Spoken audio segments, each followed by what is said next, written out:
24 લોકો સામે ચાર્જશીટ દાખલ. નમસ્કાર, સ્વાગત છે આપનું આરબી ન્યૂઝ ડાટા પર. સમાચારમાં હું અશ્વિન રાઠોડ. પુષ્પા 2 નાસવા કેસમાં પોલીસે અભિનેતા અલ્લુ અર્જુન સહિત 24 લોકો સામે ચાર્જશીટ દાખલ કરી.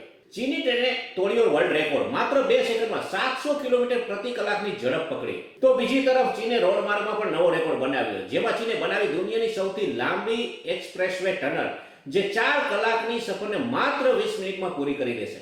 ઓપરેશન સિંદૂર પર પાકિસ્તાનના રાષ્ટ્રપતિ જરદારીની મોટી કબૂલાત. અમે બંકરમાં છુપાઈ જવાની અણી પર હતા. તો સામે પાકિસ્તાનના ડેપ્યુટી પીએમએ સ્વીકાર્યું કે ઓપરેશન સિંદૂર દરમિયાન નૂર ખાન એરબેઝને મોટા પ્રમાણમાં નુકસાન થયું હતું. નેતાજી સુભાષચંદ્ર બોઝના વંશજે રાષ્ટ્રપતિને જાપાનથી તેમની અસ્થિ મંગાવવા વિનંતી કરી. મુંબઈમાં નકલી દૂધનું રેકેટ પકડાયું. નકલી દૂધ બનાવવા માટે ડિટર્જન્ટ પાવડર અને યુરિયાનો થતો હતો ઉપયોગ. અંડર 19 વર્લ્ડ કપ 2026 માટે ભારતીય ટીમની જાહેરાત, જેમાં 14 વર્ષીય વૈભવ સૂર્યવંશીનો સમાવેશ કરવામાં આવ્યો. આસામમાં ડ્રાફ્ટ મતદાર યાદીમાંથી 10 લાખથી વધુ નામો કાઢી નાખવામાં આવ્યા.